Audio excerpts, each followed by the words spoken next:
everybody. Once again, we meet. I'm very happy to be back with the story of the week, weekly update, business updates.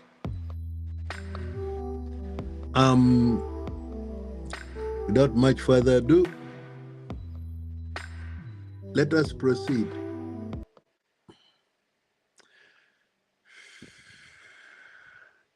Welcome back. This is the Frederick Cybersecurity Weekly Summary, your rundown of everything that landed in the business intelligence brief this week.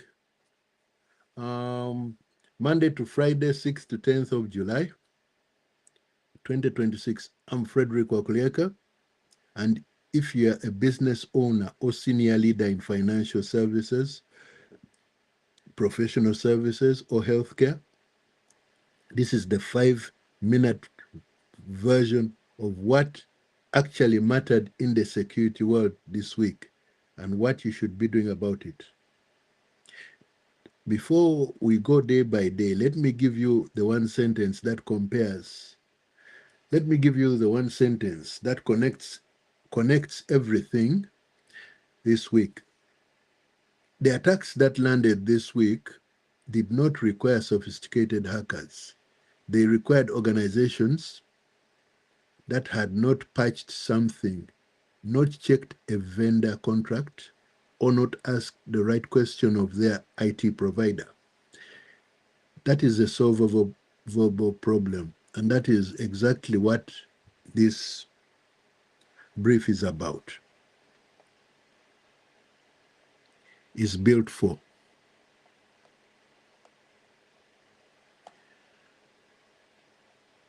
Monday, 6th July. Monday opened with a genuinely nasty one. Blackpoint Cyber uncovered a malware framework called Avalon, delivered through a fake legal document email. You open the attachment and what gets installed is not just a ransomware, it is a full campaign framework. Crown X, the ransomware it drops, steals your passwords, spreads across your network, and specifically targets your backup systems. Vim, Acronis, anything you are relying on to recover before it encrypts your files. And in some cases, it goes further and corrupts the hard drives entirely. That is not a recoverable situation. That is permanent loss. The business analysis story on Monday was really the flip side of the same coin. We are now in a phase where attackers go after your recovery capability before they touch your data, because an organization that cannot restore from backup has no options. If your backup platform sits on the same network as your production systems, one compromise takes both. The question to ask your IT provider this week is simple. Is at least one copy of your backup offline or physically isolated? If they cannot answer that with certainty, you have your answer. So the question is, you see, your backup platform sits on the same network as your production systems. One compromise will take both. So you have to separate your backup platform from residing on the same network. So if you ask your IT provider if at least one copy of your backup is offline or physically isolated, this is what you should have.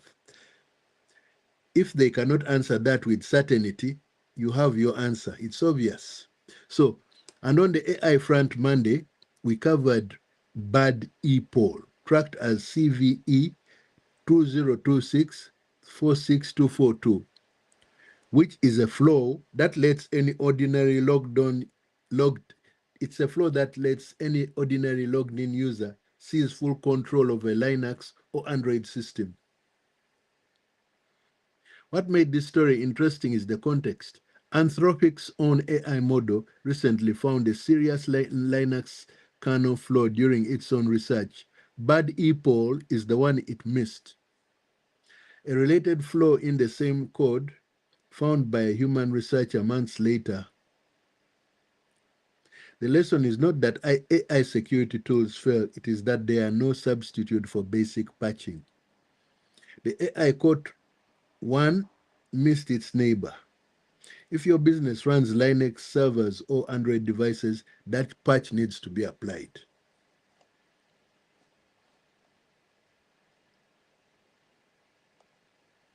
Tuesday brought a story with some history behind it. Citrix patched a critical flaw in its NetScaler ADC and gateway appliances. That is the remote access and VPN infrastructure that a lot of medium enterprises run. The flaw is tracked as CVE 2026-8451 and scored 8.8 on the severity scale. Attackers began exploiting it within 24 hours of the patch dropping.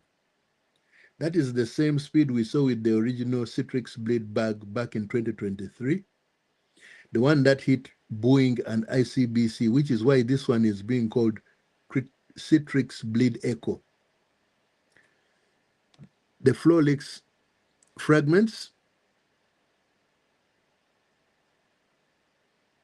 of appliance memory, including live session tokens, to anyone who can reach the login page. No password required. If your organization uses NetScaler for remote access or VPN with single sign-on enabled, this is a live exposure right now, not something to schedule for next month. The business analysis on Tuesday connected directly to that. We covered the fact that over 40% of cyber insurance claims are now being denied. And the leading reasons are missing MFA, weak logging, and gaps between what was declared on the insurance application and what was actually running. Here is the specific problem with the memory leak flow like this one. It hijacks live sessions, which means it can bypass MFA entirely. If your policy assumed MFA was your primary control and it was defeated by a session token theft, your insurer's first question after a breach is going to be whether you knew about this exposure and patched in time. Dated records of when patches are applied are not just good practice. They are your evidence in a claim dispute. And on the AI front, Tuesday, SysDig documented what it is calling the first ransomware operation run entirely by an AI agent. With no human operator involved, the agent, the tool they named they named it Jade Puffer, broke into an exposed server, stole credentials, moved laterally across the network, and encrypted a production database all on its own. When a login attempt failed partway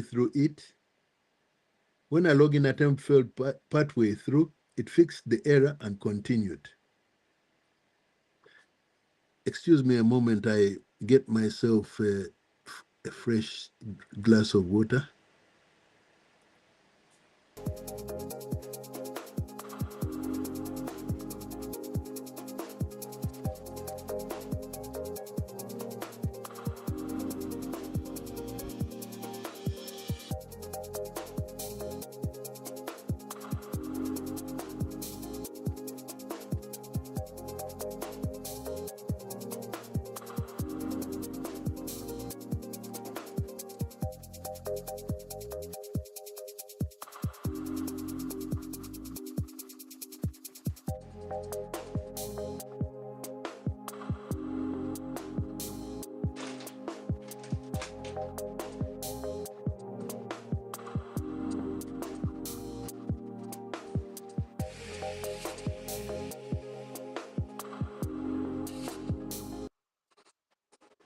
Okay, I'm back now. So we can continue. We are talking about SysDig. So the agent, the tool buffer, it broke into an exposed server, stole credentials, moved laterally across the network, and encrypted a production database all on its own.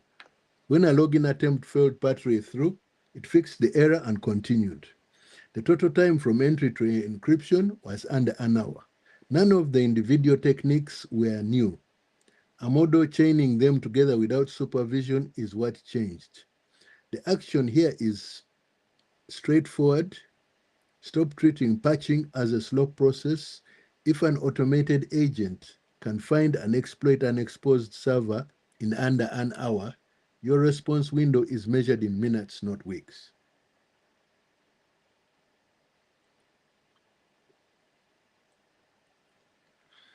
Wednesday, 8th July. Wednesday had a threat story that I want you to think about differently to how it is usually framed. SAT/CC disclosed that multiple tender router firmware versions contain a backdoor, a hidden function built entirely into the login process that lets anyone skip authentication and take full administrative control. It is tracked as CVE 2026-11405. This is not a flaw that developers missed. This is an undocumented entry point that was built in and shipped. The question for your business is not whether you think you have tender hardware in your central office. You might not.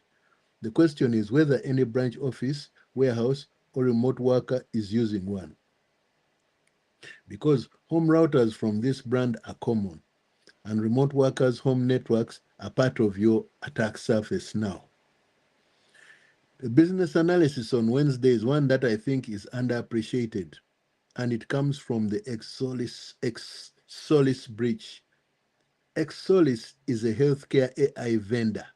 They were breached through a single phishing email, and 1.4 million patient records were exposed across 7 hospital systems, including Mayo Clinic. One of the affected organizations had ended its relationship with Exolis back in 2021. 5 years earlier, and yet its patient data was still sitting in Exolis' system when the breach happened.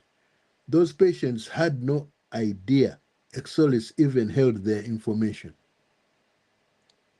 The action is to take every vendor relationship you have ended in the last 5 years and confirm in writing that they actually deleted your data, not just stopped billing you. In a regulated environment, healthcare, financial services, legal, that is not a courtesy. That is a data protection obligation.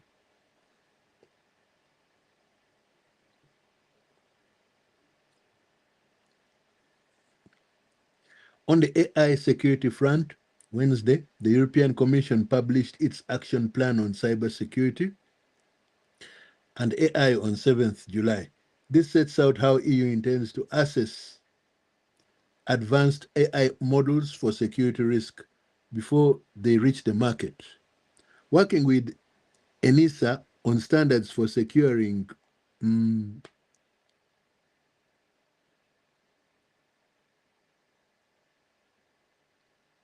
AI used in cyber defense. The context behind this is the run of incidents, including Jade Puffer on Tuesday, where AI agents were used to automate real attacks. If your business operates in or sells into the EU, ask your compliance lead whether AI risk assessment is going to become a contractual requirement before it becomes a legal one. These things have a habit of arriving faster than expected. Thursday's threat lead, Thursday 9th July, we're getting closer to the finishing point. Today is the 10th July. Thursday's threat lead was significant for its age. Ghostlock, tracked as CVE 2026-43499, is a flaw that has been sitting in the Linux kernel since 2011. 15 years, it lets any logged in user with no special privileges at all seize full root control of the system. It escapes containers. Working exploit code is now publicly available, which means no specialist skills are needed to use it. This flow has shipped in every mainstream Linux distribution for over a decade, which means it is almost certainly running in your servers, cloud instances, or Android devices, unless patches have been applied.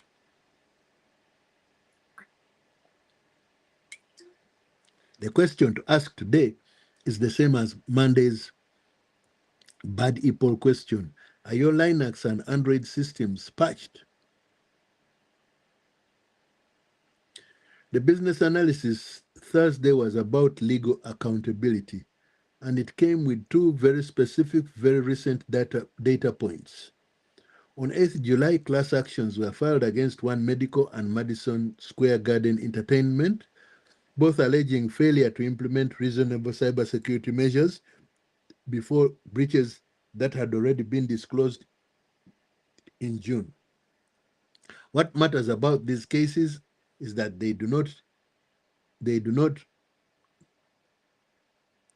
what matters about these cases is what they do not turn on. They are not about attacker sophistication.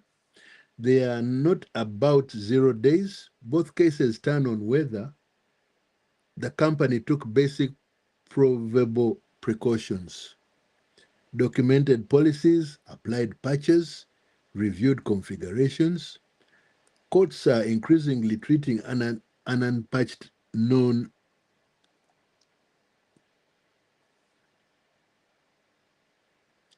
Courts are increasingly treating an unpatched known vulnerability or an undocumented security policy as evidence of negligence rather than misfortune. Take note of that. The action is to confirm your last cybersecurity policy review has a dated written record. If it does not, that gap is now a legal liability. Take note of this. If you confirm your last cybersecurity policy review has a dated written record,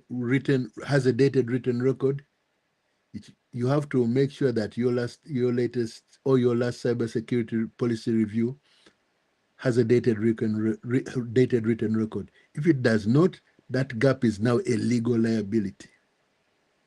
So take note of that. Thursday's AI story was one that signals a real shift in how institutions are thinking about this space. The U.S. National Security Agency, CISA, published its first hardening guidelines specifically for the Model Context Protocol, MCP. We all know what MCP is.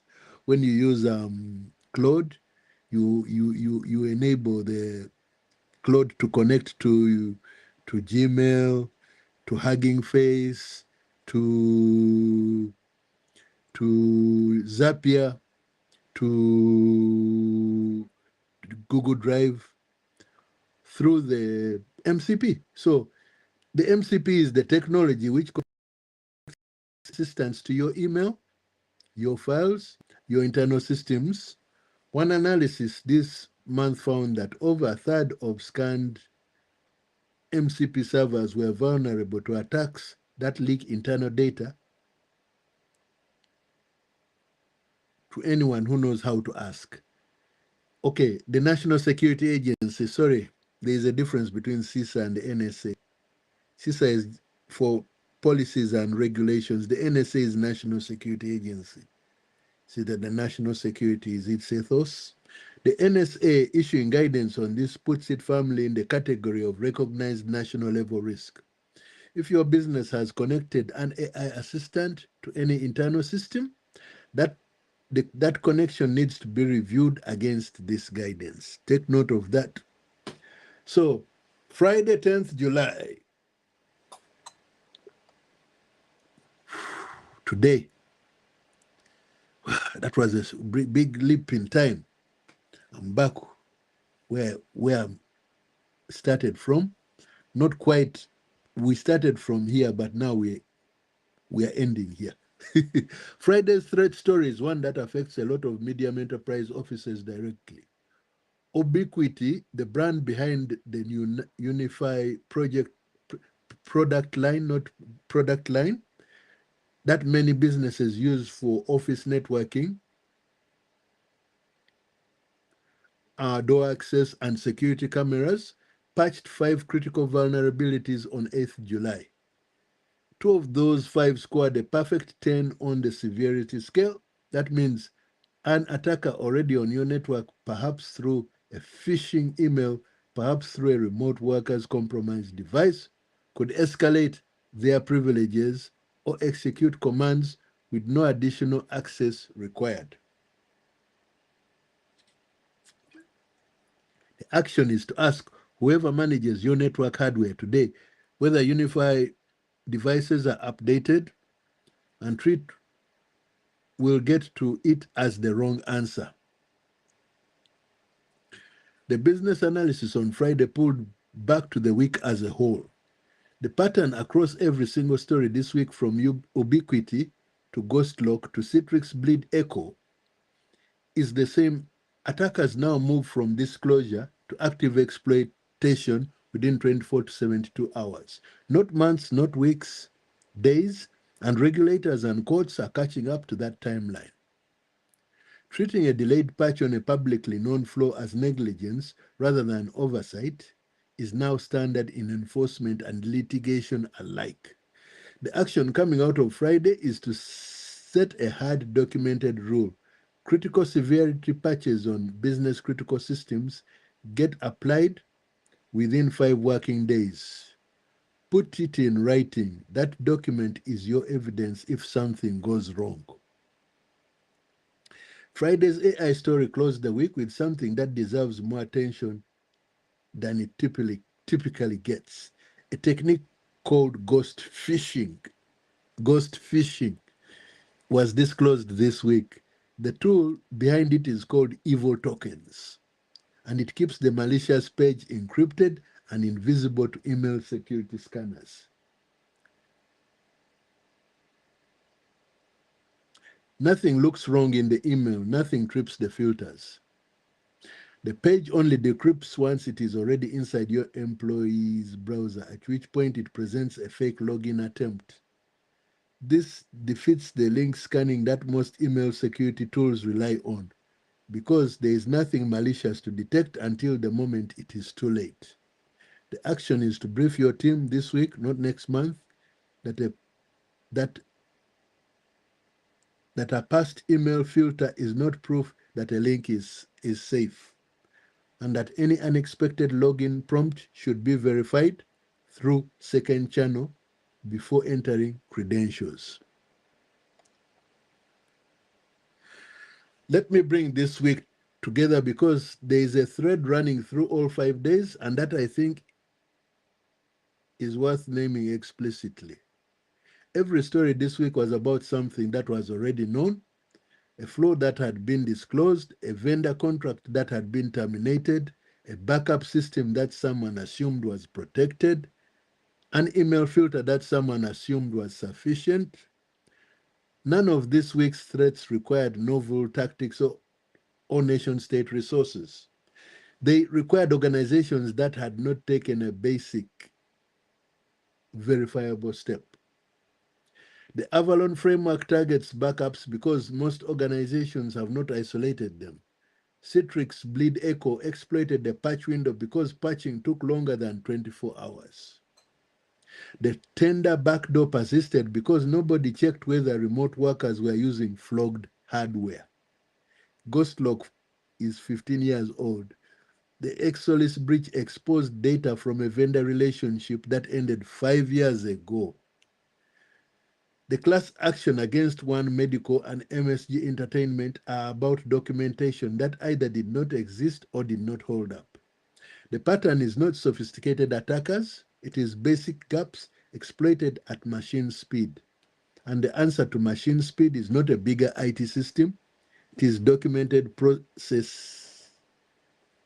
Know what is running, know who has your data, apply patches on a fixed timeline, and write it down so you can prove it when you need to.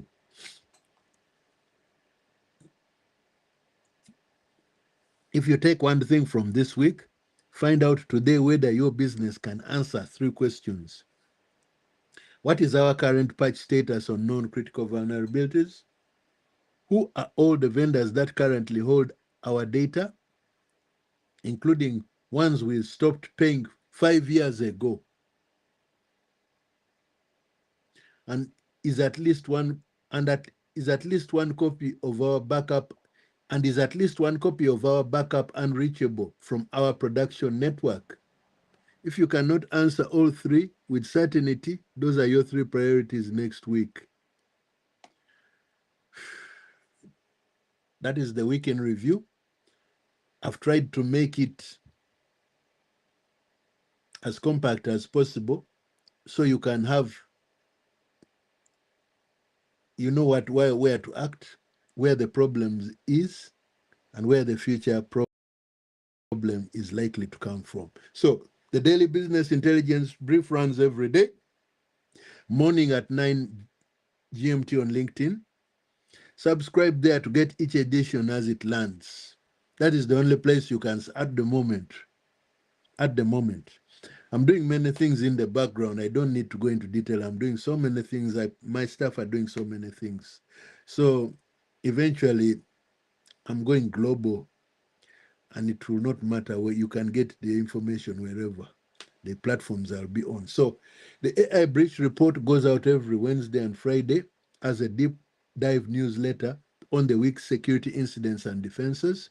If anything in this week's brief applies directly to your business and you want a conversation about it, you can find me at frederickcybersecurity.com. On LinkedIn, you can always contact me. So thank you for listening. I'll see you next with the AI breach report. It's coming out next. And then after that will be the weekend intelligence. You know the drill. So YouTube, Frederick Wakoliaka, at Frederick Wakoliaka 4561 on YouTube, at Frederick Wakoliaka 4561. LinkedIn, Frederick Wakoliaka. You look for my name, you will get me there. TikTok, I'm not really on TikTok. Frederick Cybersecurity, my website is being revamped. I'm revamping it from the roots. So my staff are working hard on that. It's going to be spectacular. That's all I can say. And it will have all the fireworks you need to get Frederick Cybersecurity, what it's all about. So I'll leave you for now.